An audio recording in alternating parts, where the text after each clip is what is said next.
Tonal harmony versus modal harmony. Two systems, two different ways of building harmonies, building chords, building chord progressions that every jazz pianist should understand. In this video, I want to show you my viewpoint on how these systems work, give you examples of each one so you can understand this, so when you play music, you know what they are all about.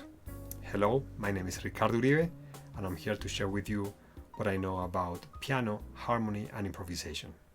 So let's start by exploring functional harmony or tonal harmony. Those are two very similar terms. Tonal means they are built around a tonality, that is a major scale or a minor scale. So built around these notes, or these notes in the case of C major or C minor. C minor could be the harmonic minor scale or the natural minor scale.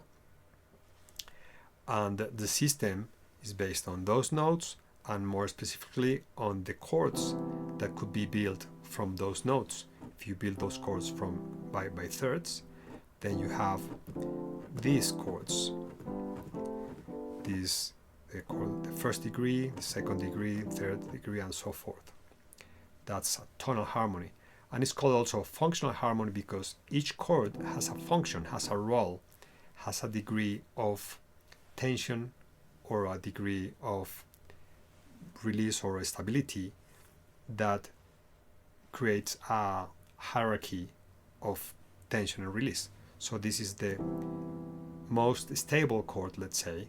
The system takes for granted that this is the most stable chord of the bunch, of the set, and this is the most tense chord of the set. So this is your tonic, this is your dominant, which are the two primary functions. And then you have some other functions. You have the subdominant function, is somewhere in between in the degree of tension that it creates, and you have the other chords are kind of thrown in those categories. Like, for example, the second degree is considered in the category of subdominant. The third and the sixth degree are considered pretty much stable chords, so they are considered substitutes of tonic. And the seventh degree is also a very tense chord, so it's considered a dominant. So there you have functions, hierarchies of stability and tension that build the framework from which you organize the chords. So let's see an example of how a composition in tonal harmony goes. Let's talk about rhythm changes, a harmonic progression based on the famous jazz standard I Got Rhythm by George Gershwin. Several versions of this chord progression, but in the basic one goes 1, 6, 2, 5, 3. This could be called the dominant, the secondary dominant of the second degree. So you can have dominants of other degrees, or dominants of the dominants, or subdominants of other degrees. The system goes like that. That is very complex, but basically with those three functions: tonic, dominant, and subdominant. So you have the dominant of the second, and then the second, and then the fifth, and then the dominant of the fourth. Then you have the fourth, and you have another chord from a parallel key. This is called modal interchange or modal exchange, and that is another resource from tonal harmony.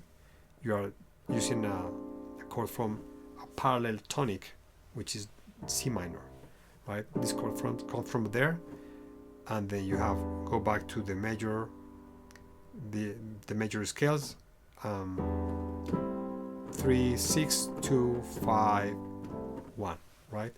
And that's the system, or those are the devices you can use in the system. The diatonic chords, their dominants, their subdominants.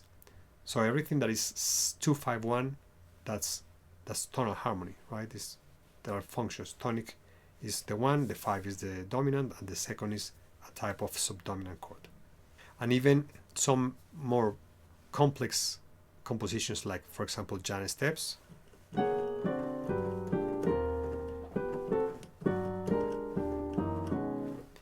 You could say, well, that's not tonal. Well, yes, it is tonal. It has a B major 7th, right? So one key, and immediately he switches. This is a John Coltrane tune.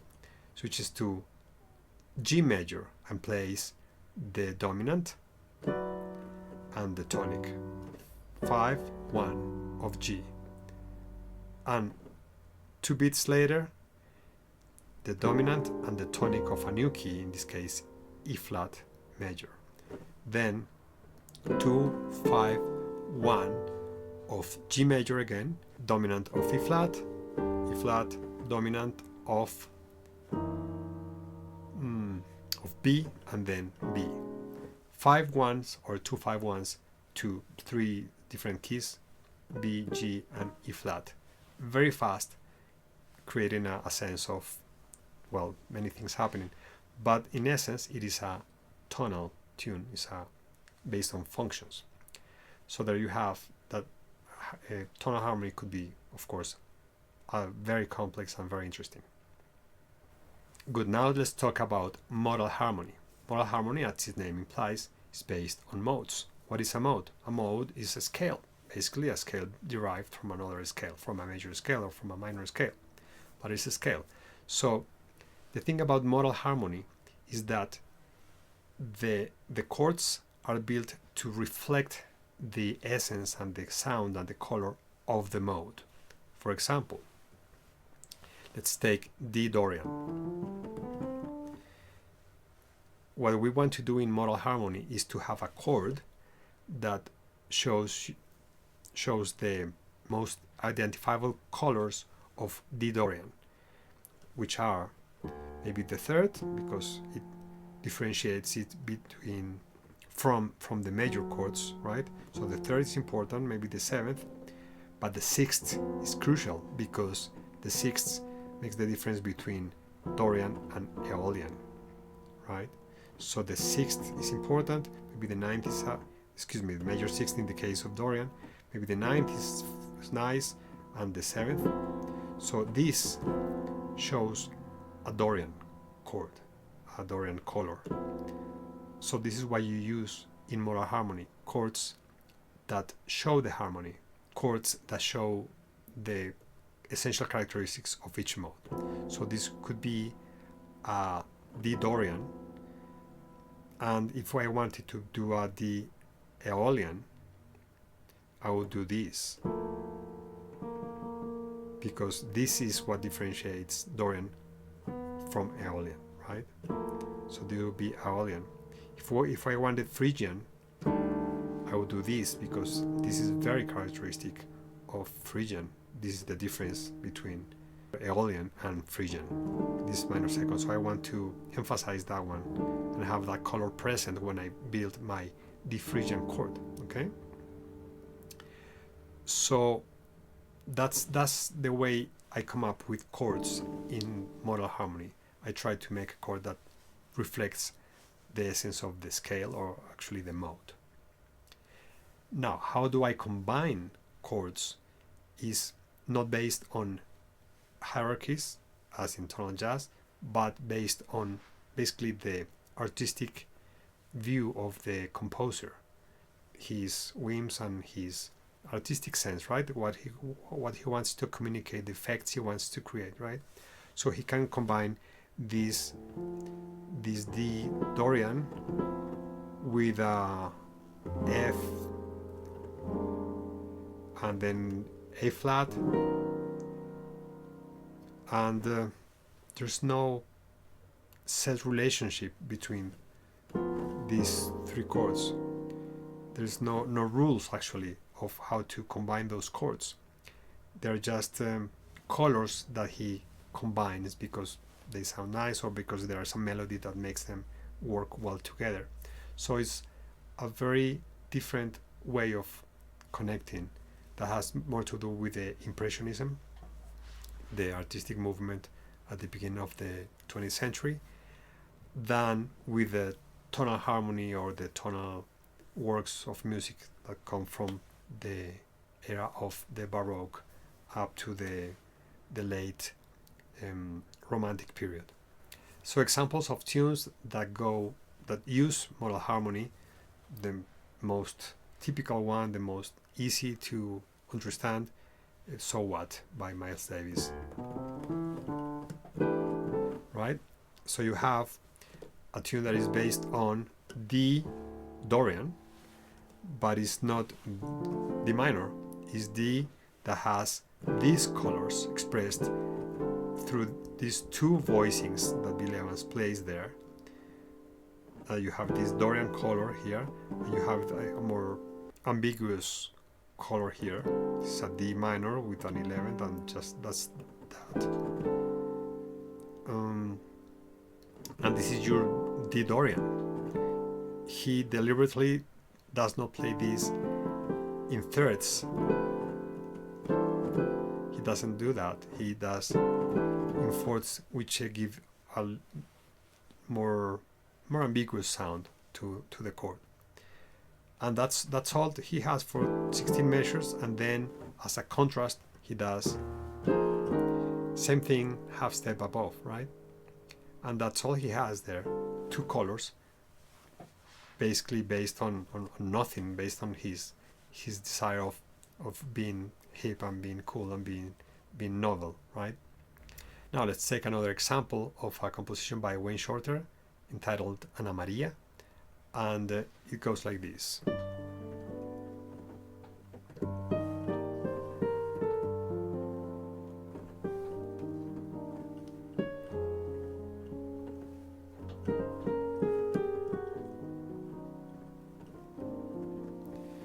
That's the first few bars of Ana Maria. So what's happening there? G major 7th, a very common chord, G major 7th, but let's check that he never does 5-1 to G major. G major is just a chord that is followed by another G. It's a G Aeolian, probably, right? This chord reflects this scale. And then G mixolydian, this chord reflects, right? And then Aeolian again, and then F Aeolian as well, right? And why? Because he wanted to create that effect, going from the G Aeolian to the F Aeolian, just to create that effect of a whole step move downward. And then a G flat Lydian, and then a G flat minor 7th, not necessarily a modal chord, but another color that he's using there. But now he has at some point he does this.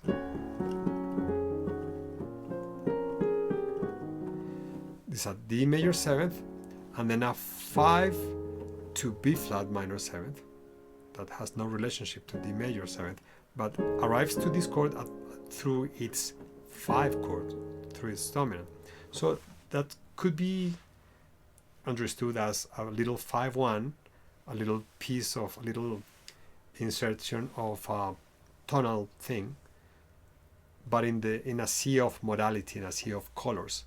So you see, of course, techniques could be mixed just to create the proper effect and to transmit and communicate the message that the composer has on his mind. So that's the example of modal tune. Please let me know in the comments if you'd like me to go more in depth in any of these topics. If you would like to take lessons with me, I'll be very happy to help you. And if you want to know something about stride piano, which is a style of jazz that is definitely tonal, definitely functional harmony, I'll leave you in the screen a video that I did on that subject.